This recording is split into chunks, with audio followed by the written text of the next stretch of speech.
Welcome back to Tanares Adventures. This is Flanks06 here, doing my Learn to Play video series here on Tanares Adventures.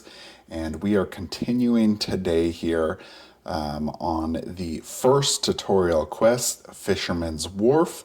I will be doing my best to explain the rules as simply as possible, thus trying to save you from reading through the many pages of the rule book like the tutorial kind of unfortunately seems to do.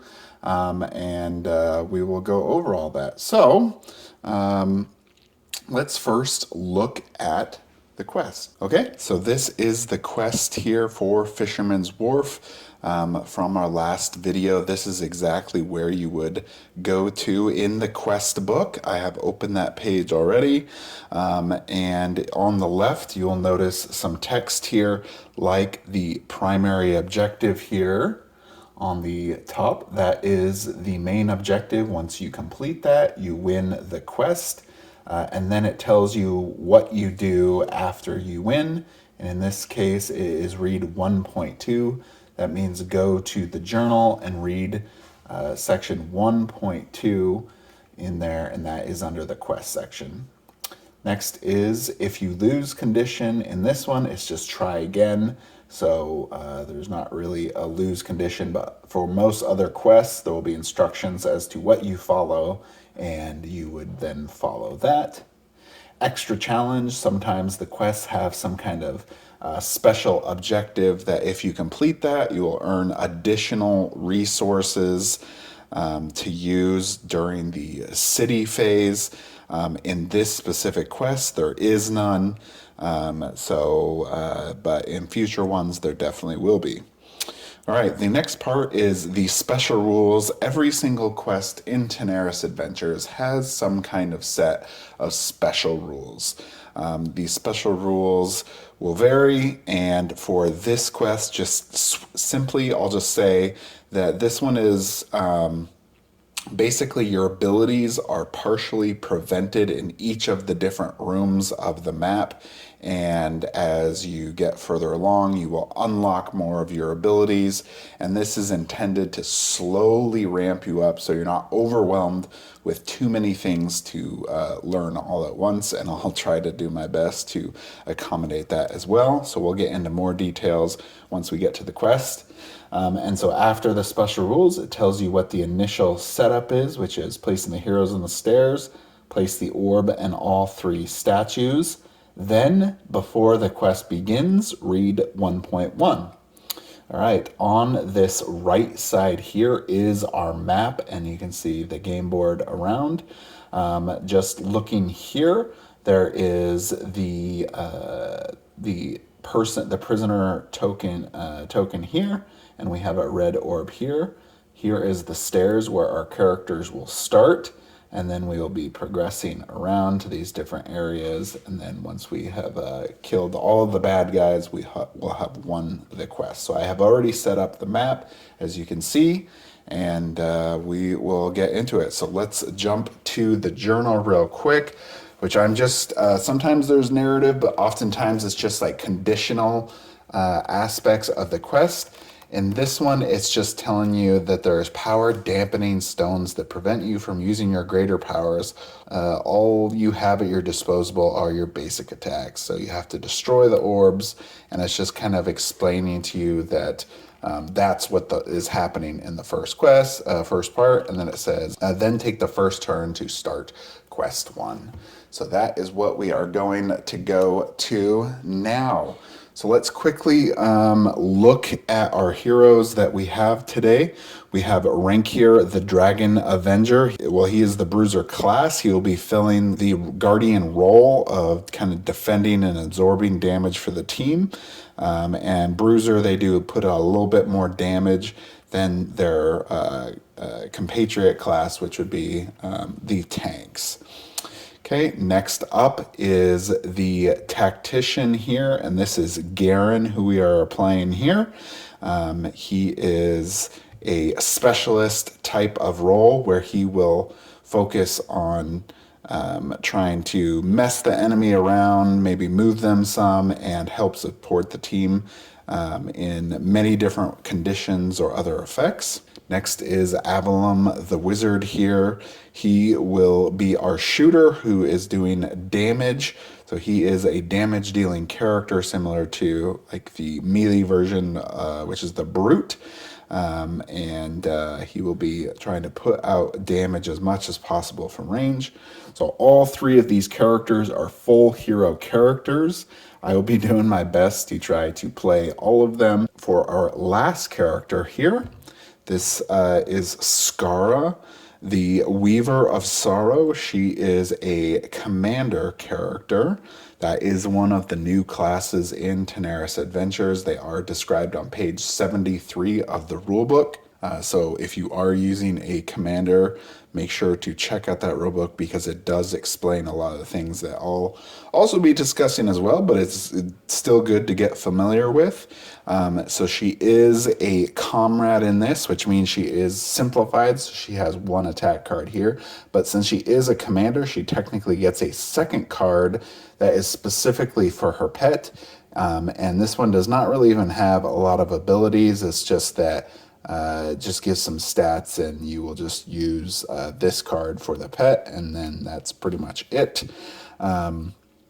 One thing to note about the comrades is since they don't get items, they don't really have any special NPC powers that they're using here, that they will get a mana cube for week 1.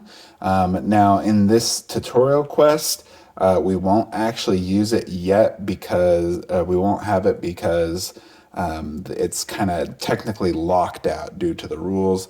So we'll just play without it like normal. Okay, so looking at the map here, you can see that we have all of our characters set up, ready to go, and let's start getting into it. All right, so if you look here, we have all 4 heroes here. This character here, this is the companion here for Skara. This is her companion Gladius. And like I said, he doesn't really have any abilities specifically because he's a comrade, but if he did, he'd be able to like heal the other enemies the other heroes when he gets killed by Skara.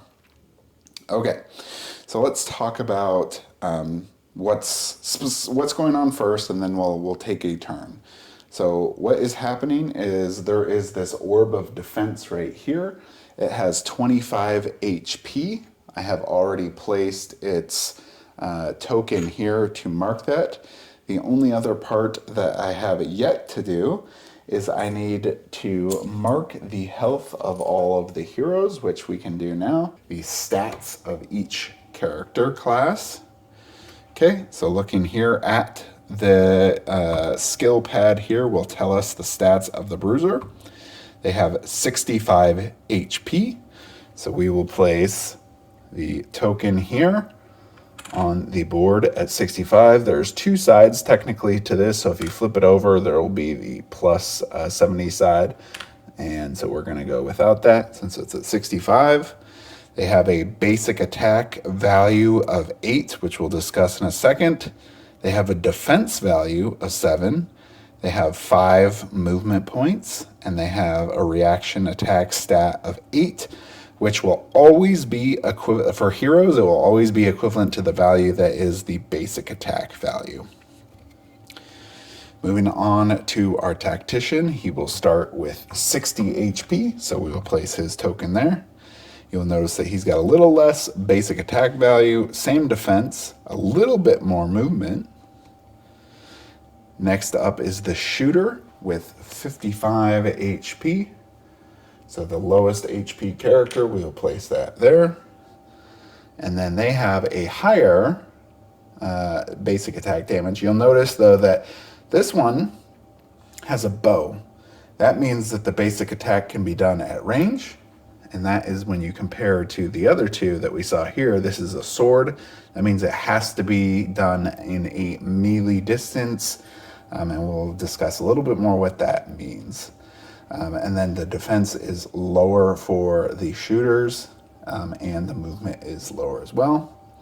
Skara here is the last character, and she has her stats actually written on her card. So it is 60 HP for her, so we will place her token as well.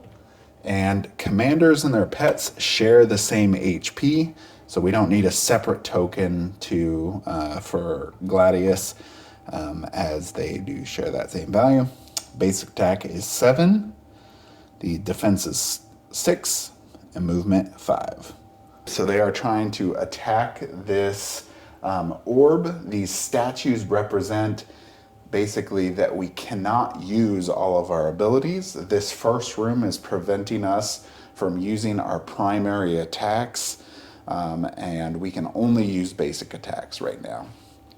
The orb has 25 HP, which I mentioned, and it has a defense of 3. So we will start with rank here first. So every character has a 2 actions that they get to do. They get to do a movement action and a prime action. So Rankier here can do a movement. He can do his movement first, and then his prime action, or he can do his prime action and then move, but he cannot mix those 2 things.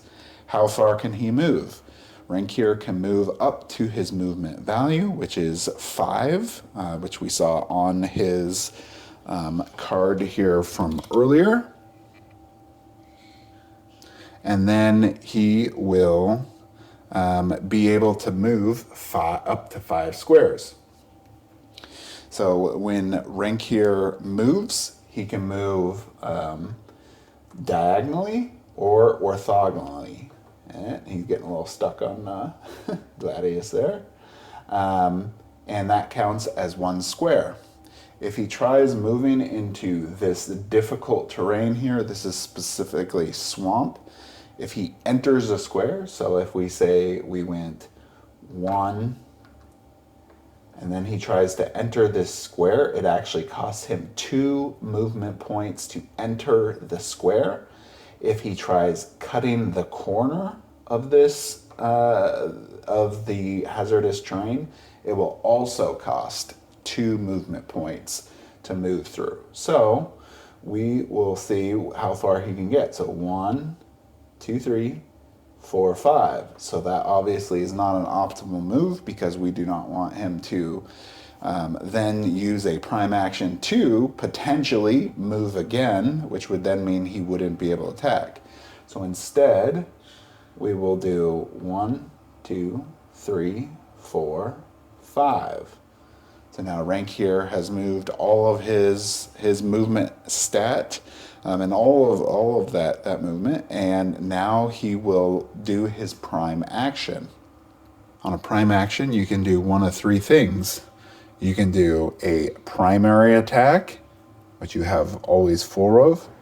You can do a special attack, or you can do a basic attack, or technically, I guess there is a 4th, which is doing another movement again.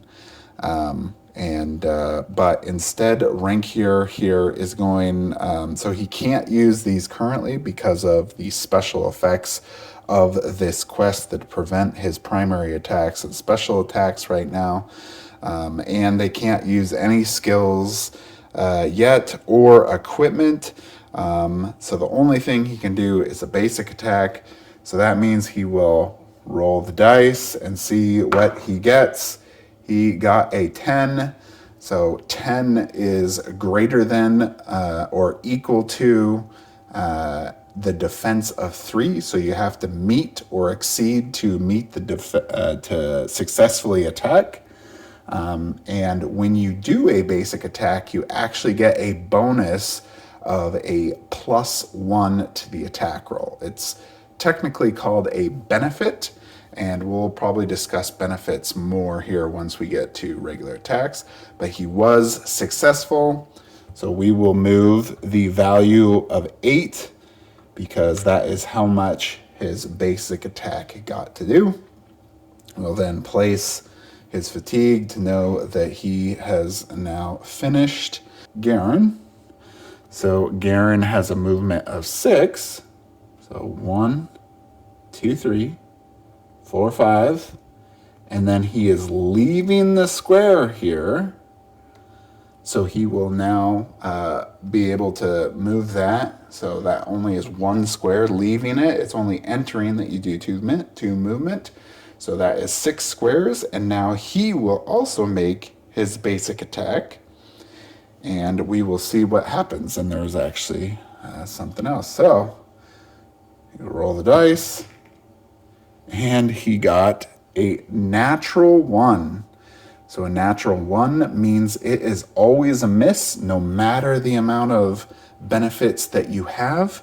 And so in this case, Garen does no damage because basic attacks get no residual damage, which we will talk about in the next section. All right, so that is Garen's turn. Let's do our shooter character here. So the shooter character will have to do a basic attack at range. The range that is assumed for all range characters is a range 8. So we can count the squares here from where Avalon is starting. 1, 2, 3, 4, 5, 6. So as long as you're meeting the distance in one direction and then the other, so 1 down, obviously, then we can easily tell that that is within range, and there is no walls or anything that are blocking him in this case. So he does have vision, so he is able to make an attack. Let's do one other thing before we do this. So there is an option of increasing your chances to be able to hit. It's called focus. Focus is when you decide to give up your entire movement action, and you have to have, there can't be any enemies within range 3 of you. And if that is the case, you give up all your movement and there's no enemies, then you make all of your targets exposed. Well, what is exposed? On our reference card here under the conditions, so exposed is a -3 to the defense against enemies. So that gives us a better chance to be able to hit. So now, as long as we don't get a 1, then we successfully hit. And though, looks like we did need it because we got a 2. So Avalon does successfully hit. Now, normally he would do 8 here, but he would also get to trigger his passive ability from his card, which is target is a range of 4 squares or more away from you. It's the first hit of his turn, which means if there was multiple targets, he could only apply this on the first target that he hit. And then the effect is move to the target and deal +8 damage if it takes terrain damage during this attack. Terrain damage is running into lava or spikes are the main ones. There could be potentially some others that are part of a quest that are specifically called out, but in this case it is there is really no actual terrain for him to take damage, so there's no reason to really use that trigger effect or that passive effect. So we're just going to move on without that, but we will still apply that damage. So now he is down to 8. All right, it's down to Skara here. We need to do 9 more damage, which we should be able to do if Skara and her pet both actually get to successfully hit.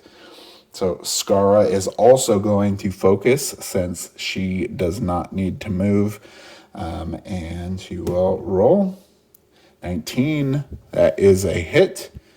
And so she will apply 7 damage. So that brings it down to 2 HP. Now, special with commanders is they also get to do their pets after they take their turn. So that character has a movement of 6 and a basic attack value of 5. So 1, 2, 3. And let's talk about movement just so we understand. You can walk through your own characters. You cannot walk through objects or an enemy. So in this case, we will just stand there and make the attack. Okay, so we will roll, and 18. That is a hit, and that will do the rest of the damage. So what happens? We remove the orb, and the next part, if the orb is destroyed and it has this R symbol here, well, what does the R symbol mean? It means the end of the round. A round is defined by all of the heroes taking their turn and all of the villains taking their turn. And once all of those have finished, you get to the end of the round, and then you apply any effects or special features of the quest after that. So it says, if the orb is destroyed, start event 1.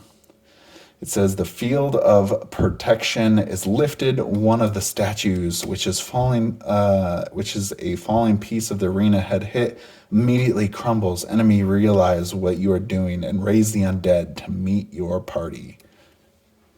Okay, so that is pretty much it here of part 1. We will remove the orb there. All heroes can now make their primary attacks, and they all automatically get teleported, and you can place them however you'd like to this tile here.